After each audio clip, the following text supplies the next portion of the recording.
ZEE5 ಇರುವಾಗ ನೀವು ನಿಮ್ಮ ನೆಚ್ಚಿನ ಶೋಗಳನ್ನ ಎಂದಿಗೂ ಮಿಸ್ ಮಾಡಿಕೊಳ್ಳುವುದಿಲ್ಲ. ಅದು ಸಂಪೂರ್ಣ ಉಚಿತವಾಗಿ.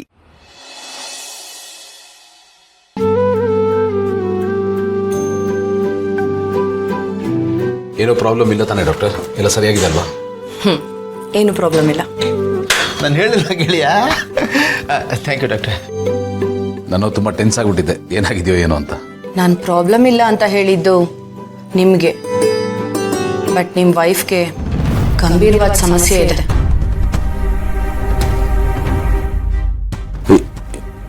ಏನು ಪ್ರಾಬ್ಲಮ್ ಡಾಕ್ಟರ್? ಏನಾಗಿದೆ? ನೋಡಿ, ಇಲ್ಲಿ 2 ಸಮಸ್ಯೆ ಇದೆ. ಒಂದು ಏಜ್ ಫ್ಯಾಕ್ಟರ್, ಇನ್ನೊಂದು ಅವ್ರಿಗೆ ಬೈ ಬರ್ತ್ ಗರ್ಭಕೋಶದ ಸಮಸ್ಯೆ ಇದೆ. ಅವ್ರ ಗರ್ಭಕೋಶ ತುಂಬ ವೀಕ್ ಇದೆ. ಅವ್ರಿಗೆ ಗರ್ಭಕೋಶ ವೀಕ್ ಇರೋದ್ರ ಜೊತೆಗೆ ಏಜ್ ಫ್ಯಾಕ್ಟರ್ ಇರೋದ್ರಿಂದ ಎಕ್ಸ್ ಕರೆಕ್ಟ್ ಆಗಿ ಪ್ರೊಡ್ಯೂಸ್ ಆಗಲ್ಲ. ಪ್ರೊಡ್ಯೂಸ್ ಆದರೂ ರಿಲೀಸ್ ಆಗಲ್ಲ.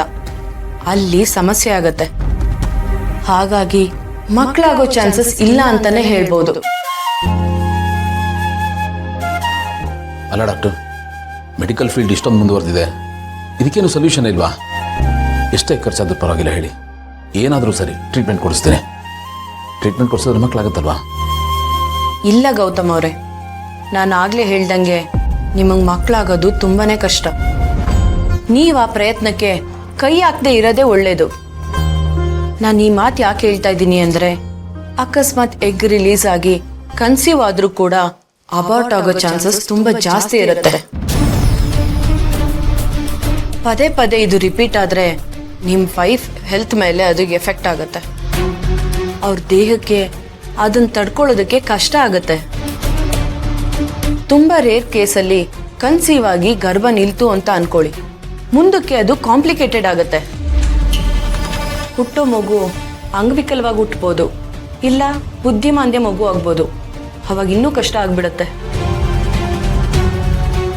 ಮಕ್ಕಳು ಬೇಕು ಅನ್ನೋ ಆಸೆ ಎಲ್ರಿಗೂ ಇರುತ್ತೆ, ಅದು ಸಹಜ ಕೂಡ. ಬಟ್ ಇಂಥ ಕೇಸಲ್ಲಿ ಅದನ್ನು ಅವಾಯ್ಡ್ ಮಾಡೋದೇ ಒಳ್ಳೇದು. ರಿಸ್ಕ್ ಆಗುತ್ತೆ ಅಂತ ಗೊತ್ತಿದ್ದು ರಿಸ್ಕ್ ತಗೊಳಕ್ ಹೋಗ್ಬಾರ್ದು. ಆದ್ರಿಂದ ನಿಮ್ಮ ವೈಫ್ಗೂ ತೊಂದರೆ ಆಗತ್ತೆ, ಹುಟ್ಟೋ ಮಗುಗೂ ಸಮಸ್ಯೆ ಆಗತ್ತೆ. ಇದನ್ನ ಮೀರಿ ಕೂಡ ಏನಾದರೂ ಆಗಬೇಕು ಅಂದರೆ ಅದು ಮಿರಾಕಲ್ಲೇ ಆಗಬೇಕಷ್ಟೆ.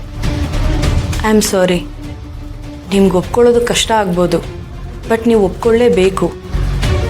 ಯಾಕೆಂದರೆ ಇದೇ ರಿಯಾಲಿಟಿ. ನೀವು ಎಲ್ಲೇ ಹೋದ್ರೂ ನಿಮ್ಗಿದೇ ಉತ್ತರ ಸಿಗೋದು. ಐ ಆಮ್ ಸಾರಿ, ಇದನ್ನು ನಿಮ್ಗೆ ಅರಗಿಸ್ಕೊಳ್ಳೋಕೆ ಕಷ್ಟ ಆಗ್ಬೋದು, ಬಟ್ ಇದನ್ನು ನೀವು ಒಪ್ಕೊಳ್ಳೇಬೇಕು.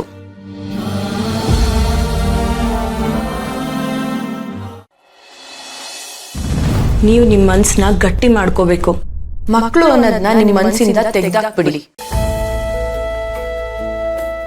ಈ ವಿಷಯದಲ್ಲಿ ನೀವು ಯಾವುದೇ ನಿರೀಕ್ಷೆಗಳನ್ನ ಇಟ್ಕೋಬೇಡಿ. ಇದರಿಂದ ನಿಮಗೆ ನೋವು ಜಾಸ್ತಿ. ಸೊ ನೀವು ಈ ಪ್ಲಾನಿಂಗ್ನ ಡ್ರಾಪ್ ಮಾಡೋದೇ ಒಳ್ಳೇದು.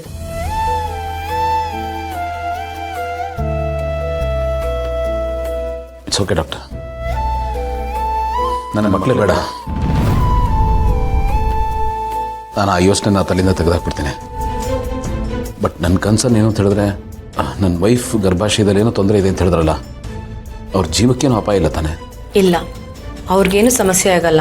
ನೀ ಈ ವಿಷಯದ ಬಗ್ಗೆ ಏನು ಟೆನ್ಷನ್ ಮಾಡ್ಕೋಬೇಡಿ. ಅವ್ರು ನಾರ್ಮಲ್ ಲೈಫ್ನ ಲೀಡ್ ಮಾಡ್ಬೋದು, ಬಟ್ ಮಕ್ಕಳಾಗಲ್ಲ ಅಷ್ಟೆ. ನಾನು ನಿಮ್ಗೆ ಹೇಳಿದ್ದನ್ನ ಅವ್ರಿಗೆ ಮಂದಟ್ ಮಾಡಿಸಿ. ಅವರು ಮೆಂಟಲಿ ಸ್ಟ್ರಾಂಗ್ ಆಗಿರ್ಬೇಕಲ್ವಾ? ಯಾಕೆ ಅಂದರೆ ನಾಳೆ ದಿನ ಅವ್ರನ್ನ ಯಾರನ್ನಾದ್ರೂ ಕೇಳಿದ್ರೆ ಅವ್ರು ಕುಗ್ಗೋಗ್ಬಾರ್ದಲ್ವಾ? ಜನರಲಿ ಮಕ್ಕಳಾಗಿಲ್ಲ ಅಂದರೆ ಎಲ್ಲ ಕಡೆಯಿಂದನೂ ಮಾತು ಬರುತ್ತೆ, ಏನು ಪ್ರಾಬ್ಲಮ್ ಆಗಿದೆ, ಏನು ಸಮಸ್ಯೆ ಆಗಿದೆ ಅಂತ. ಅದನ್ನು ಫೇಸ್ ಮಾಡೋದಕ್ಕೆ ನೀವು ರೆಡಿ ಇರಬೇಕು. ಹಾಗಾಗಬೇಕು ಅಂದರೆ ಮೊದಲು ನೀವು ಇದನ್ನ ಅಕ್ಸೆಪ್ಟ್ ಮಾಡ್ಕೋಬೇಕು. ನಾನು ಈ ಮಾತನ್ನ ಯಾಕೆ ಹೇಳ್ತಾ ಇದ್ದೀನಿ ಅಂದರೆ, ಮಕ್ಕಳಾಗದೇ ಇರೋ ಸಮಸ್ಯೆ ಅಲ್ಲ, ಮಕ್ಕಳಾಗಿಲ್ಲ ಅನ್ನೋದನ್ನ ಇಟ್ಕೊಂಡು ಈ ಸೋ ಕಾಲ್ಡ್ ಸೊಸೈಟಿ ಕೊಡೋ ಸಮಸ್ಯೆ ಇದಲ್ಲ, ಅದು ನಿಜವಾದ ಸಮಸ್ಯೆ. ಮಕ್ಕಳ ವಿಷಯದಲ್ಲಿ ನೀವೊಬ್ಬರೇ ಅಲ್ಲ, ನಿಮ್ಮ ಫ್ಯಾಮಿಲಿ ಮೆಂಬರ್ಸ್, ನಿಮ್ಮ ಸುತ್ತಮುತ್ತಲು ಇರೋರು ಮಕ್ಕಳ ಬಗ್ಗೆ ನಿರೀಕ್ಷೆ ಇಟ್ಕೊಂಡಿರ್ತಾರೆ. ಅದು ತುಂಬ ದೊಡ್ಡ ಸಮಸ್ಯೆ. ಅವ್ರು ಕೇಳೋ ಪ್ರಶ್ನೆಗಳಿಗೆ ಉತ್ತರ ಕೊಡೋದು ಕಷ್ಟ ಆಗ್ಬಿಡುತ್ತೆ. ಅವ್ರಿಗೆ ಉತ್ತರ ಕೊಡೋದಕ್ಕೆ ನೀವು ರೆಡಿಯಾಗಿರ್ಬೇಕು. Once again I am sorry. ಸರಿ ಡಾಕ್ಟರ್, ನಾವಿನ್ನು ಬರ್ತೀವಿ.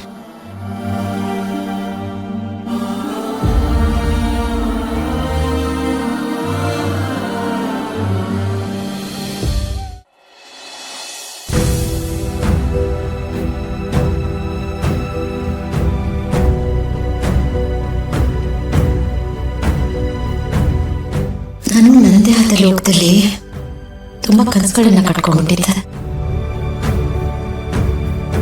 ಅವ್ರಿಗೆ ಬೈ ಬರ್ತ್ ಗರ್ಭಕೋಶದ ಸಮಸ್ಯೆ ಇದೆ. ಮಕ್ಕಳಾಗೋ ಚಾನ್ಸಸ್ ಇಲ್ಲ ಅಂತಾನೆ ಹೇಳ್ಬೋದು.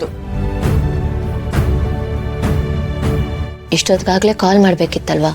ನಾನೊಬ್ಳು ಕಾಯ್ತಾ ಇದ್ದೀನಿ ಅನ್ನೋದೇ ಮರ್ತು ಬಿಟ್ಟಿದ್ದಾರಾ ಇವರು? ಪರವಾಗಿಲ್ಲ, ಅವ್ರು ಕಾಲ್ ಮಾಡ್ತಾ ಇದ್ರೇನು ನಾನೇ ಕಾಲ್ ಮಾಡಿ ಕೇಳ್ತೀನಿ.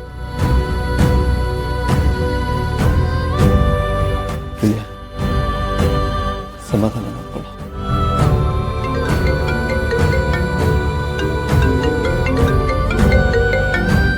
ನೋಡು, ಭೂಮಿಕಾ ಅವರೇ ಕಾಲ್ ಮಾಡ್ತಾ ಇದ್ದಾರೆ. ಏನಂತ ಹೇಳು? ಸದ್ಯಕ್ಕೆ ಏನೋ ಅಂತ ಹೇಳು, ಆಮೇಲೆ ಮ್ಯಾನೇಜ್ ಮಾಡ್ತಾರೆ. ರಿಸೀವ್ ಮಾಡಿ. ಹೇಳಿ ಭೂಮಿಕಾ. ಗೌತಮ್ ಅವರೇ, ಹಾಸ್ಪಿಟಲ್ಗೆ ಹೋಗಿದ್ರಾ? ರಿಪೋರ್ಟ್ಸ್ ಬಂತ? ಏನು ಬಂತು ರಿಸಲ್ಟು? ಸಾರಿ, ಅದು ನನಗೆ ತಡ್ಕೊಳಕ್ಕಾಗಲಿಲ್ಲ, ಗೊತ್ತಾಗಬೇಕು ಅಂತ ನಾನು ನಿಮಗೆ ಕಾಲ್ ಮಾಡಿದೆ. ಏನಾಯಿತು? ಅದು ನಾನು ಇನ್ನೂ ಹಾಸ್ಪಿಟ್ಲಿಗೆ ಹೋಗಿಲ್ಲ. ಇನ್ನೂ ಹಾಸ್ಪಿಟ್ಲ್ ಹೋಗಿಲ್ವಾ? ಬೆಳಿಗ್ಗೆ ಹಾಸ್ಪಿಟ್ಲ್ಗೆ ಹೋಗ್ತಿದ್ದೀನಿ ಅಂತ ಅರ್ಜೆಂಟಾಗಿ ಹೋದ್ರಿ. ಹೋದೆ, ಬಟ್ ಬೇರೆ ಏನೋ ಕೆಲಸ ಬಂದ್ಬಿಡ್ತು. ಇಲ್ಲಿಗೆ ಬಂದ್ಬಿಟ್ಟೆ. ನಾನು ಮತ್ತೆ ಆನಂದ ಒಟ್ಟಿಗೆ ಇದ್ದೀವಿ, ಇಲ್ಲೇ ಇದ್ದೀವಿ. ನೀವಿನ್ನೂ ಹಾಸ್ಪಿಟ್ಲ್ಗೆ ಹೋಗಿಲ್ವಾ? ಇಲ್ಲ. ಸರಿ, ಓಕೆ. ಕೆಲಸ ಬೇಗ ಮುಗಿಸ್ಕೊಂಡು ಹಾಸ್ಪಿಟ್ಲ್ಗೆ ಹೋಗಿ ಬರ್ತೀರಾ? ಸಾರಿ, ನನಗೆ ಕ್ಯೂರಿಯಾಸಿಟಿ ಸ್ವಲ್ಪ ಜಾಸ್ತಿ ಇದೆ, ಅದಕ್ಕೆ ಹೇಳ್ತಿದ್ದೀನಿ. ಪ್ಲೀಸ್. ಓಕೆ ಭೂಮಿಕಾ. ಸಾರಿ, ನಾನು ನಿಮಗೆ ಡಿಸ್ಟರ್ಬ್ ಮಾಡಿದೆ. You carry on. Yeah, bye. Bhoomika ಅವ್ರು ತುಂಬ ಆಸೆ ಇಟ್ಕೊಂಡಿದ್ರು ಕಣ. ಏನೋ ಪಾಸಿಟಿವ್ ಆಗಿ ರಿಸಲ್ಟ್ ಬರುತ್ತೆ ಅಂತ ಬಹಳ ಸಂಭ್ರಮದಿಂದ ಕಾಯ್ತಾ ಇದ್ದಾರೆ. ಅವ್ರ ಧ್ವನಿಲೇ ಗೊತ್ತಾಗ್ತಾ ಇದೆ. ಬಟ್ ಇಲ್ಲಿ ನೋಡಿದ್ರೆ ಸಮಾಧಾನ ಮಾಡ್ಕೊಳ್ಳೋ ಗೆಳೆಯ. ಈಗ ಅತ್ತಿಗೆಗೆ ಧೈರ್ಯ ಹೇಳ್ಬೇಕಾಗಿರುತ್ತೆ ನೀನು ಕಣೋ.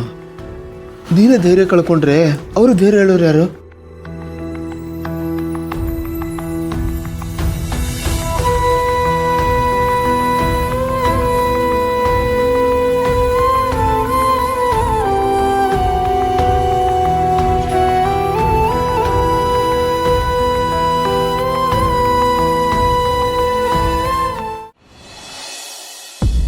ಗೆಳೆಯ, ಈಗ ಈ ವಿಷಯನ ಅತ್ತಿಗೆವರೆಗೂ ತಲುಪಿಸೋದು ಹೇಗೋ ಗೊತ್ತಿಲ್ಲ ಕಣ.